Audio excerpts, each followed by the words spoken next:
പലയിടത്തും 2 മുതൽ 4 ഡിഗ്രി വരെയാണ് അന്തരീക്ഷ താപനിലയിലെ വർധന. നാളെ 6 ജില്ലകളിൽ 4 ഡിഗ്രി വരെ ചൂട് കൂടുമെന്ന് കാലാവസ്ഥാ വകുപ്പ് മുന്നറിയിപ്പ് നൽകിയിരിക്കുന്നു. എറണാകുളം, തൃശൂർ, കണ്ണൂർ എന്നിവിടങ്ങളിൽ 37 ഡിഗ്രി വരെ ചൂട് ഉയരാം. ആലപ്പുഴ, കോട്ടയം, കോഴിക്കോട് ജില്ലകളിൽ 36 ഡിഗ്രി വരെയും ചൂട് കൂടാം. ഉയർന്ന ചൂടിനുള്ള മഞ്ഞ മുന്നറിയിപ്പാണ് ഈ ജില്ലകൾക്ക് നൽകിയിരിക്കുന്നത്. ഈ ഒരു സാഹചര്യത്തിലാണ് നമ്മൾ ഗൾഫ് 8 ഈ വിഷയം പരിഗണിക്കുന്നത്. എന്നും മണലാരണ്യത്തിൽ താമസിക്കുന്ന അല്ലെങ്കിൽ ജീവിതമാർഗം തേടി അവിടെ എത്തിയിട്ടുള്ള പ്രവാസികൾ കേരളത്തിലെ ഈ സാഹചര്യത്തെ എങ്ങനെ നോക്കിക്കാണുന്നു എന്ന് നമുക്ക് പരിശോധിക്കാം. സ്വാഗതം.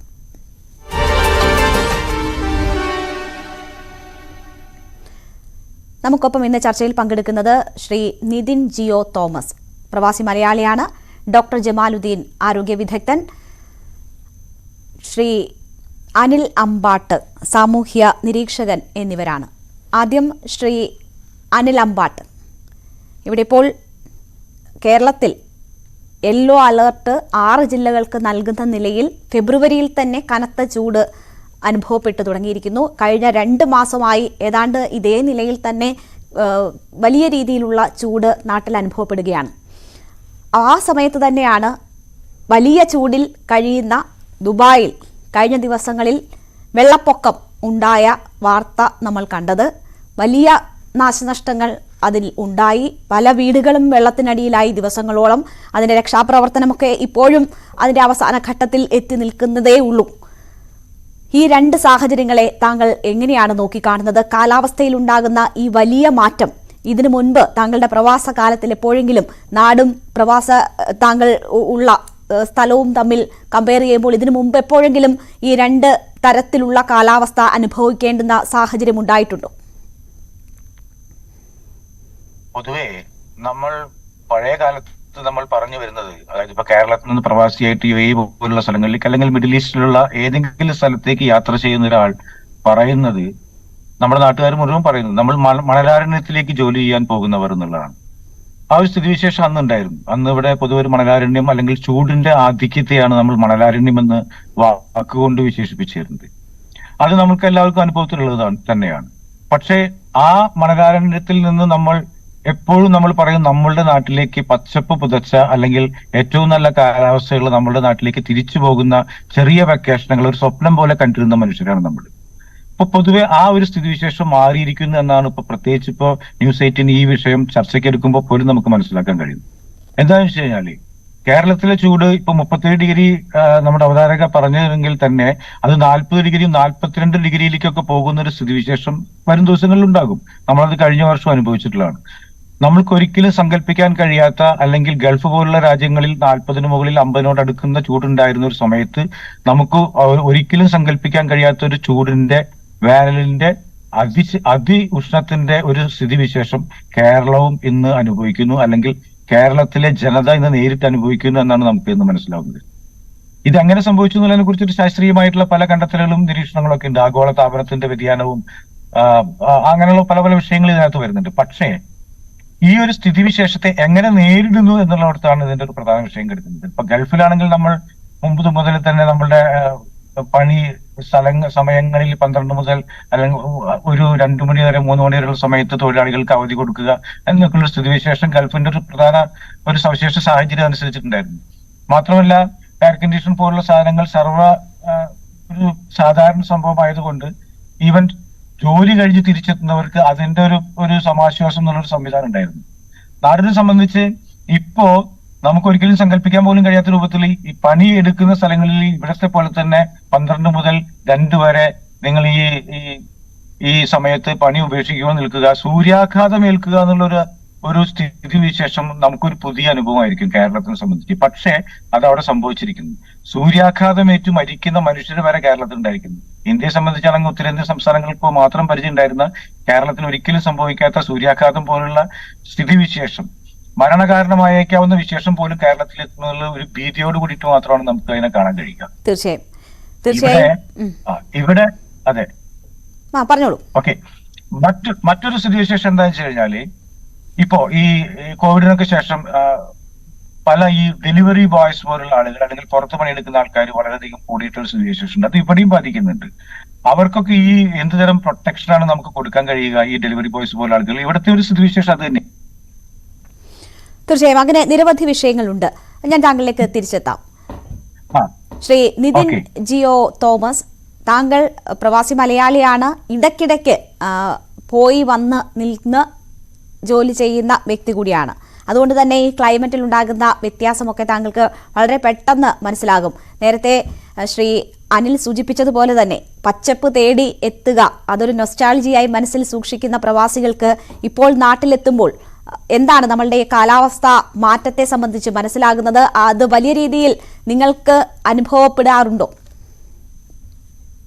അതെ, ഇപ്പൊ നമ്മുടെ കാലാവസ്ഥാ നിരീക്ഷണത്തെ പറ്റിയൊക്കെ ഇപ്പൊ പറയുമ്പോൾ, കാലാവസ്ഥ ചേഞ്ചിനെ പറ്റിയൊക്കെ പറയുമ്പോൾ, ഒരു പ്രവാസി എന്ന നിലയിൽ ഞാൻ ശ്രീ അനിൽ അമ്പാട്ട് നിർത്തിയ സ്ഥലത്തുനിന്ന് ഞാൻ തുടങ്ങിയാണ്. കാരണം എന്ന് പറഞ്ഞാൽ ഇപ്പോൾ ഒരു പ്രവാസി എന്നതിനേക്കാൾ ഉപരി ഈ പ്രവാസ ലോകത്തിൽ നമ്മൾ ജീവിക്കുമ്പോൾ നമ്മളുടെ കൂടെ ഇടപഴകുന്ന ധാരാളം ആൾക്കാരുണ്ടല്ലോ. നമ്മുടെ മറ്റ് രാജ്യക്കാരുണ്ട്, അല്ലെങ്കിൽ സൗഹൃദ വലയങ്ങളിലുള്ള ആൾക്കാരൊക്കെ ഉണ്ട്. അവർക്കിപ്പോഴും ഇഷ്ടം കേരളം പോലെയുള്ള ഒരു സംസ്ഥാനത്തിലെ പ്രകൃതി രമണീയതയും അല്ലെങ്കിൽ അതുപോലെയുള്ള ഒരു സ്ഥലത്തെ ഒരു നാച്ചുറൽ ബ്യൂട്ടിയൊക്കെയാണ്. അത് പക്ഷേ ഇപ്പോഴും നമ്മൾ തട്ടിച്ചു നോക്കുമ്പോൾ മറ്റു പല സ്ഥലങ്ങളെക്കാട്ടിലും, ഞാൻ പല രാജ്യങ്ങളിൽ പോയപ്പോഴും അതിനേക്കാട്ടും ഒക്കെ എനിക്ക് പലപ്പോഴും എൻ്റെ രാജ്യത്തേക്ക് വരുമ്പോഴുള്ള ഒരു മനസ്സമാധാനവും സന്തോഷവും അല്ലെങ്കിൽ ആ നാച്ചുറൽ ബ്യൂട്ടിയോടുള്ള ഒരു ആകർഷണീയതയൊക്കെ തോന്നുന്നത് വളരെ സ്വാഭാവികമായിരിക്കാം. പക്ഷേ ഇന്നത്തെ ഒരു കാലാവസ്ഥയിൽ നമുക്ക് ഒരു ചെറിയ രീതിയിലുള്ള ആശങ്ക ഇപ്പോൾ രൂപപ്പെട്ടു വരുന്നുണ്ട്. കാരണം ഗൾഫ് മേഖലകളിൽ ധാരാളമായ രീതിയിൽ ഇങ്ങനെയുള്ള ചൂടിൻ്റെത് അല്ലെങ്കിൽ അങ്ങനെ ടെമ്പറേച്ചർ വേരിയേഷൻ്റെ ഒക്കെ ഉള്ള ഇഷ്യൂസ് ഉണ്ടെങ്കിലും അതിനെയൊക്കെ കേറ്റർ ചെയ്യാനുള്ള ഒരു അമ്യൂണിറ്റീസ് ഇവിടെ നമ്മൾ പലയിടത്തും ഉണ്ട്. പക്ഷെ ഇത് എത്രത്തോളം നമ്മുടെ മോളുകളിൽ അല്ലെങ്കിൽ നമ്മൾ പോകുന്ന സ്ഥലങ്ങളിൽ ഇപ്പോൾ പുറം ജോലികൾ ചെയ്യുന്നവരൊഴികെ ബാക്കി ഒരുമാതിരി എല്ലാ ആൾക്കാരും ഒരു കവേർഡ് സ്പേസിലാണ്. അത് ഇപ്പൊ എയർ കണ്ടീഷനിങ് ചെയ്ത സ്ഥലങ്ങളിലും ഒക്കെയാണ് പലരും ഇപ്പോൾ ജോലി ചെയ്യുന്നതൊക്കെ. പക്ഷെ നമ്മുടെ ഈ ഒരു അനിതര സാധാരണമായ ഒരു പ്രതിസന്ധി ഉണ്ടാകുമ്പോൾ, പണ്ട് കാനഡയിൽ ഹീറ്റ് വേവ് ഉണ്ടായ സമയത്ത് അതിനെ എങ്ങനെ തരണം ചെയ്യണമെന്ന് അറിയാതെ അവിടുത്തെയുള്ള ആൾക്കാർ വിഷമിച്ച ഒരു കാലാവസ്ഥ, ഒരു ഇഷ്യൂ പോലെയാണ് ഇപ്പോൾ കേരളത്തിലെ ഉള്ള ഒരു സ്ഥിതിവിശേഷം വന്നുകൊണ്ടിരിക്കുന്നത്. കാരണം ഇപ്പൊ ഒന്ന് പുറത്തിറങ്ങുവാൻ അല്ലെങ്കിൽ ഒരു സ്ഥലത്തേക്ക് പോയി ഒന്ന് വിസിറ്റ് ചെയ്യുവാൻ പലപ്പോഴും നമുക്കൊരു ഭയമാണ്. കാരണം ഇത് ആ ഒരു കാലാവസ്ഥയെ നമ്മുടെ ശരീരം എങ്ങനെ റെസ്പോണ്ട് ചെയ്യാൻ പറ്റും, അല്ലെങ്കിൽ നമുക്ക് എങ്ങനെ അതിനെ തരണം ചെയ്യാൻ പറ്റും എന്നുള്ളതിനെ പറ്റിയൊക്കെ ഭയമാണ്. പക്ഷേ ഇപ്പോൾ കാലം മാറി വരുന്നുണ്ട്. ഒരു 10 വർഷം മുമ്പ് നമ്മുടെ നാട്ടിൽ കാണാതിരുന്ന AC ഇന്ന് ഒട്ടുമിക്ക വീടുകളിലും ചിരപ്രതിഷ്ഠയായി തീർന്നതിന്റെ മറ്റു കാരണം ഒന്നുമല്ല, ഏറ്റവും കൂടുതൽ സെയിൽ നടക്കുന്ന ഇലക്ട്രോണിക് ഉപകരണം ആയി AC മാറിയിട്ടുണ്ട്. കച്ചവടം 10 മടങ്ങാണ് വർധന രേഖപ്പെടുത്തുന്നത്. അത് ഇപ്പോഴത്തെ ഈ കാലാവസ്ഥാ വ്യതിയാനം അതിലൊരു പ്രധാന ഘടകമാണ്.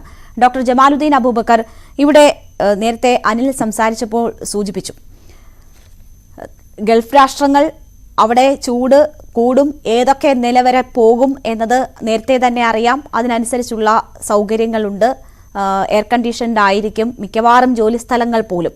പക്ഷെ നമ്മളുടെ നാട്ടിലേക്ക് വന്നാൽ അതല്ല സാഹചര്യം. ചിലപ്പോൾ വലിയ ചൂട്, ചിലപ്പോൾ തണുപ്പ്, മഴ, പ്രളയം ഒക്കെ മാറി മാറി വരുന്ന സാഹചര്യമുണ്ട്. നമ്മൾ ഓഫീസുകൾ പോലും അങ്ങനെ എയർ കണ്ടീഷൻഡ് അല്ല.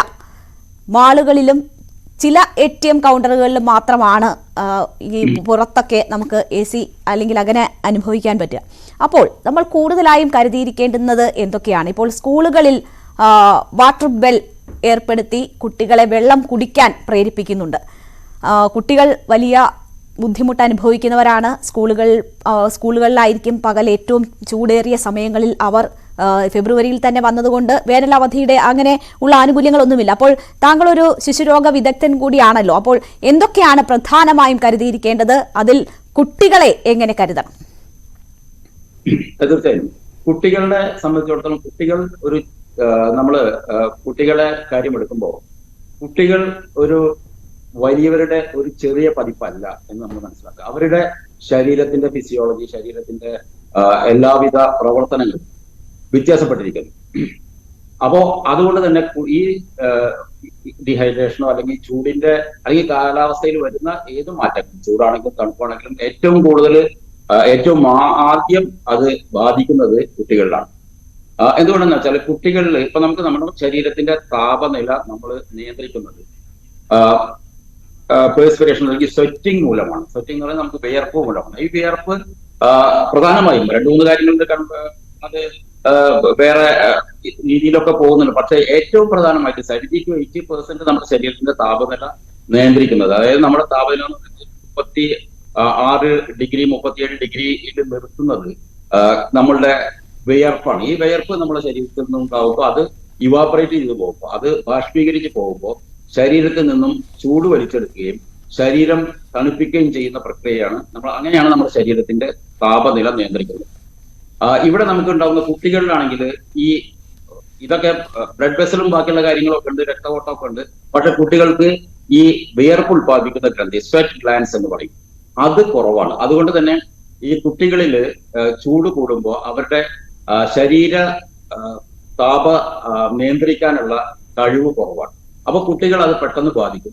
അപ്പൊ ഈ നിലക്കുള്ള കുട്ടികൾ ഇപ്പൊ നമ്മളെ കേരളത്തിൽ നമ്മളെ ഭയപ്പെടുത്തുന്ന ഈ ടെമ്പറേച്ചറിലൊക്കെ കുട്ടികളെ നമ്മൾ ചെയ്യിക്കേണ്ടത് എന്താണെന്ന് വെച്ചാൽ, പ്രത്യേകിച്ച് വേറൊരു കാര്യം കൂടി, കുട്ടികൾ വെള്ളം കുടിക്കാൻ എപ്പോഴും വിമുഖത കാണിക്കുന്നുണ്ട്. വെള്ളം കുടിക്കാൻ അവര് നമ്മളെ പോലെ വെള്ളം കുടിക്കാനുള്ള ഒരു ഇതുണ്ടാവില്ല. അവരെപ്പോഴും വെള്ളം കുടിക്കുന്നത് നമ്മൾ വളരെ അവരെ നിർബന്ധിച്ചാൽ മാത്രമാണ് വെള്ളം. തീർച്ചയായും ഡോക്ടർ, ഇവിടെ നമ്മളുടെ നാട്ടിൽ ഇതുവരെയുള്ള കാലാവസ്ഥയിൽ ഇങ്ങനെ ഡീഹൈഡ്രേഷനൊക്കെ അനുഭവപ്പെട്ട് കുട്ടികൾക്ക് ബുദ്ധിമുട്ടുണ്ടാകുന്നത് കാലാവസ്ഥയുമായി ബന്ധപ്പെട്ട് അത്ര വലിയ ബുദ്ധിമുട്ടുണ്ടാക്കാറില്ലായിരുന്നു. എങ്ങനെയാണ് പ്രവാസ ലോകത്തൊക്കെ കുട്ടികൾക്ക് ഈ ഉയർന്ന താപനിലയിൽ അവർക്ക് നൽകുന്ന കെയർ എന്താണ്? അപ്പോൾ നമ്മളുടെ നാട്ടിലും ക്രമാതീതമായി ചൂടുയരുന്നു, അത് വേനൽക്കാലം എത്തുന്നതിന് മുൻപ് ആ ചൂട് വരുന്നു. അപ്പോൾ നമ്മളും സ്വാഭാവികമായും ആ കാലാവസ്ഥാ വ്യതിയാനങ്ങൾക്കനുസരിച്ച് മാറ്റങ്ങൾ കൊണ്ടുവരണമല്ലോ. അത് നമ്മുടെ പഠനക്രമത്തിലായാലും പഠന സമയത്തിലായാലും അവിടെ ഉണ്ടാക്കേണ്ട ക്രമീകരണങ്ങളിലായാലും ഒക്കെ ആ മാറ്റം നമ്മുടെ കാലാവസ്ഥയ്ക്കനുസരിച്ച് നമ്മൾ വരുത്തണമല്ലോ. അപ്പോൾ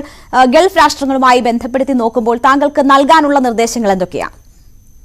ഇവിടെ നേരത്തെ അനിൽ സൂചിപ്പിച്ച പോലെ ഇവിടെ ഞങ്ങൾ മിഡ് ഡേ ബ്രേക്കും പണിക്കാർ സാധാരണ വെയിലത്തും ബാക്കിയുള്ള സൂര്യ പുറത്തൊക്കെ പണിയെടുക്കുന്ന തൊഴിലാളികൾക്കും അതേപോലെ പുറത്തു കളിക്കുന്ന ചില ആളുകൾക്കും ജോലി ചെയ്യുന്ന ആളുകൾക്കൊക്കെ ഈ ഒരു മിഡ് ഡേ ബ്രേക്ക് ഉണ്ട്. അതായത് ഒരു 12:30 മുതൽ 3:30 മണി വരെ പണിയെടുപ്പിക്കാൻ പാടില്ല എന്നുള്ള ഒരു കർശനമായ നിയമം ഇവിടെ ഒരു ജൂലൈ 15 മുതൽ സെപ്റ്റംബർ 15 വരെ ഇവിടെ നിർബന്ധമാക്കിയിട്ടുണ്ട്. അങ്ങനെ ഏതെങ്കിലും നിലക്കുള്ള അതിൽ എന്തെങ്കിലും ഇത് വരുത്തുകയാണെങ്കിൽ അവർക്ക് ശക്തമായുള്ള വളരെ കർശനമായിട്ടുള്ള ഫൈനും ഇവിടെ ഇതില്ല. അപ്പൊ അതുകൊണ്ട് ആളുകൾക്ക് ഇത് കർശനമായും ഇവിടെ പാലിപ്പിക്കപ്പെടും. അതേപോലെ തന്നെ ഈ കുട്ടികളുടെ കാര്യം നമ്മൾ എടുക്കുകയാണെങ്കിൽ കുട്ടികളിൽ ഇവിടെ നമ്മുടെ നാട്ടിലെ പോലെയല്ല, ഇവിടെ എല്ലാ സ്കൂളുകളും AC എയർ കണ്ടീഷൻഡ് ആണ്. അതുകൊണ്ട് തന്നെ കുട്ടികൾക്ക് കാര്യമായിട്ടുള്ള ഈ ചൂടിന്റെ എക്സ്പോഷർ ഉണ്ടാവുന്നില്ല. ബസ് എയർ കണ്ടീഷൻഡ് ആണ്, നമ്മുടെ നാട്ടിലെ പോലെ അല്ല. പിന്നെ അപ്പൊ നമ്മുടെ നാട്ടിൽ ഇപ്പൊ ഇതൊന്നും പെട്ടെന്നൊരു മാറ്റം വരുത്താൻ പറ്റാത്തത് കൊണ്ട് നമ്മുടെ നാട്ടിലെ കാര്യം നമ്മൾ ചിന്തിക്കുമ്പോൾ നമുക്ക് ബസ്സിലെ എയർ കണ്ടീഷൻസ് വേണമെങ്കിൽ ഉണ്ടാക്കാൻ സാധിക്കുമെന്ന് തോന്നുന്നു. പക്ഷെ സ്കൂളുകളിലൊക്കെ AC ആണോ അതിലൊന്നും അറിയില്ല.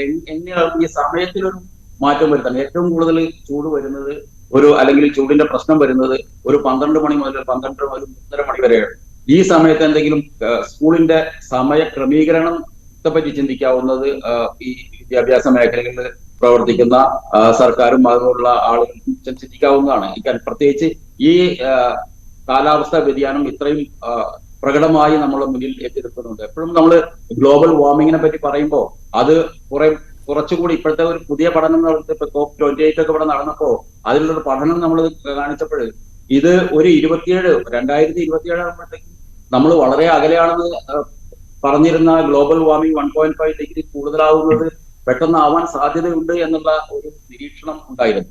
അപ്പോ നമ്മളിവിടെ ഇത് ചിന്തിക്കേണ്ട ഇതൊക്കെ നമ്മുടെ മുന്നിലുണ്ട്, ഇതൊക്കെ നമ്മളുടെ ഈ ഒരു ജനറേഷനിൽ തന്നെ അനുഭവിക്കേണ്ടി വരും എന്നുള്ളത് നമ്മൾ ചിന്തിക്കുകയും ഇത് കുട്ടികളിൽ എന്നോട് ചോദിച്ച ഈ ചോദ്യം, കുട്ടികൾ ഇങ്ങനെ ഒരു ബസ്സിലുള്ള ഈ ചില അവർക്ക് തണുപ്പിക്കാനുള്ള സാധ്യതകൾ എന്തെങ്കിലും ഉണ്ടോ? പിന്നെ കുട്ടികളെ കുട്ടികളെ കുറിച്ച് അവബോധം ഉണ്ടാക്കുക, വെള്ളം കുടിപ്പിക്കുക, വെള്ളം കുടിക്കാനുള്ള അവരെ പ്രേരിപ്പിക്കുക.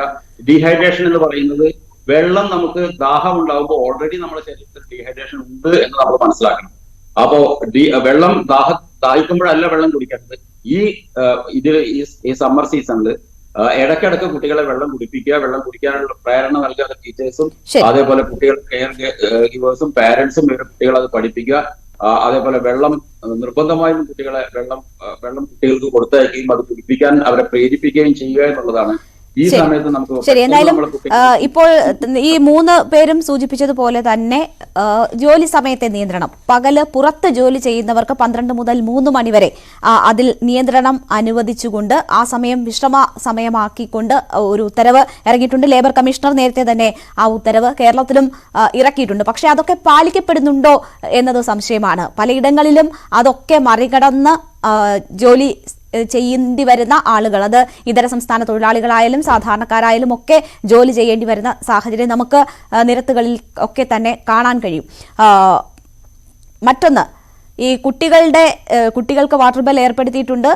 അതേസമയം അവരെ കായികപരമായ കാര്യങ്ങളിൽ ആ സമയത്ത് പുറത്തിറക്കരുത് എന്ന തരത്തിലൊക്കെയുള്ള നിർദ്ദേശങ്ങൾ, ഇതിനോടകം വന്ന നിർദ്ദേശങ്ങളാണ് ഞാൻ നിങ്ങളുടെ അറിവിലേക്ക് കൂടി സൂചിപ്പിച്ചത്. ശ്രീ അനിൽ അമ്പാട്ട്, ഇവിടെ ഇപ്പോൾ COP28 കാര്യം സൂചിപ്പിക്കുകയുണ്ടായി. ഈ 2023 എന്ന് പറയുന്നത് ലോകത്തെ തന്നെ ഏറ്റവും ചൂടേറിയ ഒരു വർഷമായിരിക്കും എന്ന നിരീക്ഷണങ്ങൾ വന്നിട്ടുണ്ട്. ഇപ്പോൾ ഞാൻ നേരത്തെ സൂചിപ്പിച്ചതുപോലെ തന്നെ ദുബായിൽ മറ്റൊരു കാലാവസ്ഥ മാറ്റമാണ് നമ്മൾ കാണുന്നത്. അവിടെ വലിയ രീതിയിൽ പ്രളയം ഉണ്ടായി, മഴയുണ്ടായി. പക്ഷേ അതിന്റെ ഒരു തരത്തിലുമുള്ള സ്വാധീനം നമ്മുടെ നാട്ടിലേക്കൊന്നും വരാതെയും പോയ സാഹചര്യമുണ്ട്. അതൊക്കെ പ്രതീക്ഷിച്ചിരുന്നായിരുന്നു. ഒരു പക്ഷേ മഴ ലഭിക്കുമെന്നൊക്കെയുള്ള പ്രതീക്ഷയുണ്ടായിരുന്നു. പക്ഷേ അതൊന്നും ലഭിക്കാതെ പോയി. കോപ്പ് വളരെ വിജയകരമായി അവിടെ സമാപിക്കുമ്പോൾ ഇന്ധന രാജ്യമായിരുന്നിട്ടും അതിന്റെ അവശിഷ്ടങ്ങൾ അന്തരീക്ഷ മലിനീകരണത്തിൽ വളരെ പ്രധാനം പങ്കുവഹിക്കുന്നു എങ്കിൽ പോലും ചില ലക്ഷ്യങ്ങൾ പ്രഖ്യാപിക്കുകയുണ്ടായി. അപ്പോൾ അത്തരം കൂട്ടായ്മയും ആ ലക്ഷ്യം നേടുന്നതിലേക്ക് യോജിച്ചുള്ള പോരാട്ടവും വേണം എന്ന് തന്നെയാണോ കേരളത്തിൽ ഉൾപ്പെടെ ലോകത്ത് പലയിടങ്ങളിലും സംഭവിക്കുന്ന ഈ കാലാവസ്ഥാ വ്യതിയാനം ആവർത്തിച്ച് ഓർമ്മിപ്പിക്കുന്നത്? നമ്മളിപ്പോ അതായത് ഇപ്പൊ ഈ കഴിഞ്ഞ 2 മാസം മുമ്പ് ദുബായിൽ വെച്ചിട്ട് ഒരു പ്രത്യേക കോൺഫറൻസ് ഉണ്ടായിരുന്നു. അതായത് ക്ലൈമറ്റ് ചേഞ്ച് മൈഗ്രൻസിനെ എങ്ങനെയാണ് എഫക്ട് ചെയ്യുന്നത്.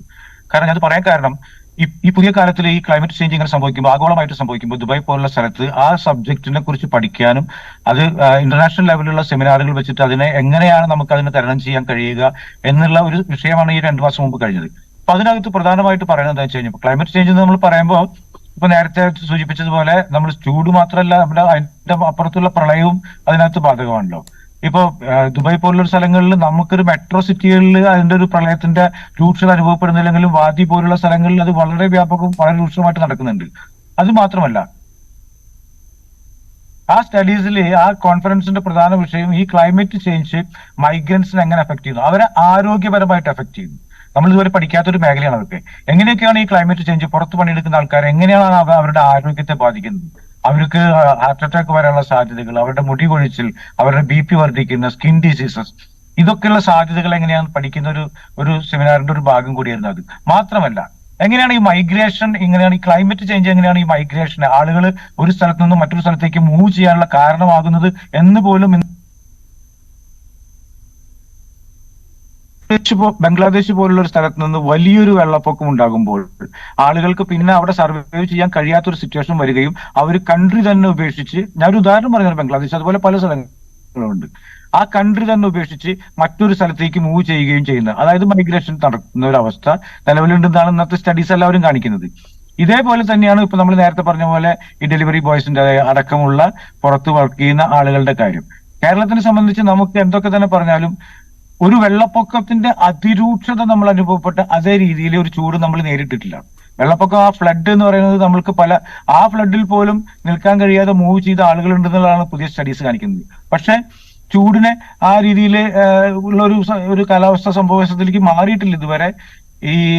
അതിനുള്ള നടപടികൾ സർക്കാർ സ്വീകരിച്ചില്ലെങ്കിൽ ഒരു പക്ഷേ അതിനുള്ള സാധ്യതകളുണ്ട്. പക്ഷെ ഇപ്പൊ നിലവിൽ നേരത്തെ പറഞ്ഞ പോലെ പുറത്ത് പണിയെടുക്കുന്ന ആളുകൾക്ക് 12 മുതൽ 3 വരെയുള്ള വിശ്രമ സമയം അടക്കമുള്ള സംവിധാനങ്ങൾ ഗവൺമെന്റ് ഏർപ്പെടുത്തിയിട്ടുണ്ട്.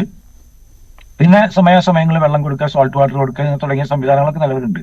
പക്ഷെ ഞാൻ നേരത്തെ പറഞ്ഞ പോലെ നമ്മൾ കാലാവസ്ഥാ ചേഞ്ചിനെ, ക്ലൈമറ്റ് ചേഞ്ച് എന്നുള്ളത് ഇന്ന് ആഗോളതലത്തിലൊരു സീരിയസ് ഇഷ്യൂ ആണെന്നും അതിനെക്കുറിച്ച് പഠനങ്ങൾ ആവശ്യമാണെന്നും അതിനെക്കുറിച്ച് അത് നേരിടാനുള്ള ഇംപ്ലിമെന്റേഷൻ ആവശ്യമാണെന്നുള്ള ഒരു ധാരണയുടെ പുറത്താണ് ദുബായ് അടക്കമുള്ള സ്ഥലങ്ങളിൽ ഇന്റർനാഷണൽ സെമിനാർസ് അടക്കം നടക്കുന്നത്.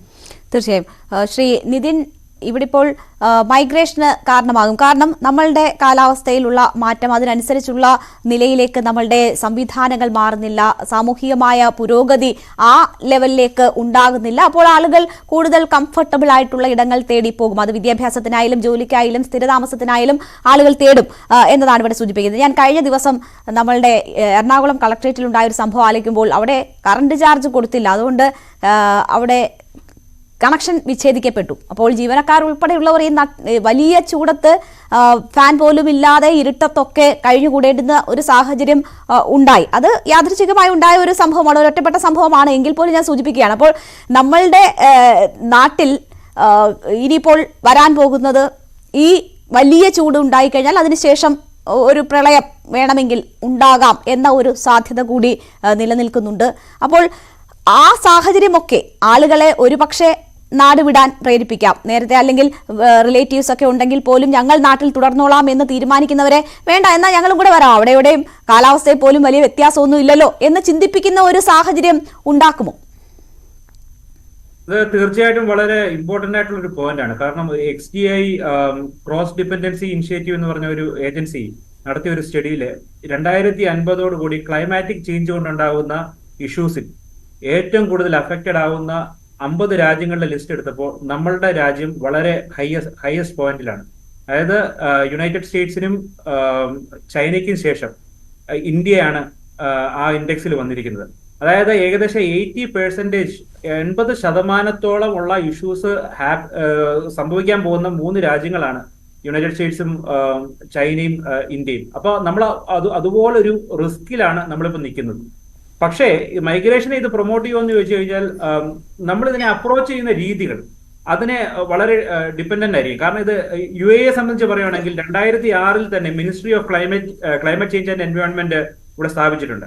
അവരുടെ റീസെന്റ് ആയിട്ടുള്ള ഒരു ഇനിഷ്യേറ്റീവ് വളരെ നമ്മൾ ചിന്തിപ്പിക്കുന്നതാണ്. Air purification tower, smoke free tower എന്ന് പറഞ്ഞിട്ട് ഇപ്പോൾ ഈ മാസം തന്നെയാണ് അത് ഇനാഗ്രേറ്റഡ് ആയിട്ടുള്ളത്. ഈ സ്മോക്ക് ഫ്രീ ടവറിന്റെ ഒരു പ്രത്യേകത എന്ന് പറയുന്നത് ആ ഒരു ഏരിയയിലുള്ള നമ്മുടെ എയറിനെ പ്യൂരിഫൈ ചെയ്ത് പുറത്തേക്ക് വിടുന്ന ഒരു അതുപോലെ സയന്റിഫിക് ആയിട്ടും സ്പെസിഫിക് ആയിട്ടുമുള്ള ചില കാര്യങ്ങളിലേക്ക് നമ്മുടെ ശ്രദ്ധ വളരെയേറെ പോകേണ്ടതായിട്ടുണ്ട്. ഇത് കേരളവും അത് മോശമല്ല. കാരണം 2023 Kerala climate adaptation mission launch ചെയ്തിട്ടുണ്ട്. പക്ഷെ അതിന്റെയൊക്കെ പ്രവർത്തനങ്ങൾ നമ്മൾ കൂടുതലും ചിന്തിക്കുന്നത് ഡീഫോറസ്റ്റേഷനെ പറ്റിയും അല്ലെങ്കിൽ അതിനെ വനസമ്പത്തിനെ നമ്മൾ ഇപ്പോൾ എങ്ങനെ ഉള്ള സമ്പത്തിനെ എങ്ങനെ സംരക്ഷിക്കാൻ നോക്കുന്നു എന്നതിനെ പറ്റിയൊക്കെയാണ് നമ്മൾ കൂടുതൽ ശ്രദ്ധ പോകുന്നത്. പക്ഷെ ഇതിനെക്കാട്ടിലൊക്കെ ഉപരിയായിട്ട് ഇതിനായിട്ട് അനുബന്ധമായിട്ടുള്ള പല മേഖലകളുണ്ട്. ഉദാഹരണം, ഇപ്പോൾ അവതാരക തന്നെ പറഞ്ഞ മൈഗ്രേഷൻ പോലുള്ള ഇഷ്യൂ, കാലാവസ്ഥ ചേഞ്ചസ് വരുമ്പോൾ അവിടെ മൈഗ്രേഷൻ ഇഷ്യൂസ് ഉണ്ടാവും. ടൂറിസത്തെ കാര്യമായി ബാധിക്കും. അതിൽ നിന്നുള്ള വരുമാനം ഗണ്യമായി കുറയും. അങ്ങനെയുള്ള പ്രശ്നങ്ങളൊക്കെ ഇതിനോട് സമസ്ത മേഖലയെയും ബാധിക്കും എന്നത് തന്നെയാണ് അത് ചൂണ്ടിക്കാട്ടുന്നത്. അവസാനമായി ഡോക്ടർ ജമാലുദ്ദീൻ അബൂബക്കർ, ഇവിടെ ഇപ്പോൾ ഏറ്റവും പ്രധാനം ആരോഗ്യം തന്നെയാണ്. അപ്പോൾ കുട്ടികളുടെ കാര്യത്തിൽ ശ്രദ്ധിക്കേണ്ടുന്ന കാര്യങ്ങൾ താങ്കൾ പറഞ്ഞു. മലയാളികൾ എല്ലാത്തരം ഭക്ഷണങ്ങളും ആസ്വദിക്കുന്നവരാണ്, അത് കഴിക്കാൻ ഇഷ്ടപ്പെടുന്നവരാണ്. ഇപ്പോൾ അറേബ്യൻ ഫുഡൊക്കെ ഇവിടെ സർവ്വസാധാരണമാണ്. പക്ഷേ നമ്മുടെ കാലാവസ്ഥയിൽ വലിയ മാറ്റങ്ങൾ ഉണ്ടാകുന്നു. അതിനെ നേരിടാൻ തക്ക വിധത്തിലുള്ള സംവിധാനങ്ങൾ നമുക്കില്ലാതെ പോകുന്നു. അപ്പോൾ ആഹാരശീലങ്ങളിലൊക്കെ എന്ത് കരുതലാണ് ഈ കാലാവസ്ഥയിൽ സ്വീകരിക്കേണ്ടത്? അതെ, നമുക്കറിയാം, ഈ ചൂടിൽ നമുക്ക് ശരീരത്തിൽ ഡീഹൈഡ്രേഷൻ ഉണ്ടാവും. ഈ ഡീഹൈഡ്രേഷൻ സമയാസമയങ്ങളിൽ നമ്മൾ കറക്റ്റ് ചെയ്തിട്ടില്ലെങ്കിൽ അതാണ് കൂടുതൽ ഗൗരവമായിട്ടുള്ള എമർജൻസി ആയിട്ടുള്ള ഹീറ്റ് സ്ട്രോക്കിലേക്ക് പോകുന്നത്.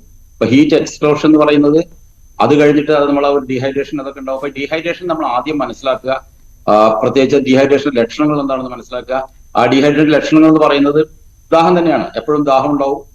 പിന്നെ നമുക്ക് ഈ ചൂടുള്ള സമയത്ത് സ്വെറ്റിംഗ് ഉണ്ടാവും, വേർപ്പുണ്ടാവും.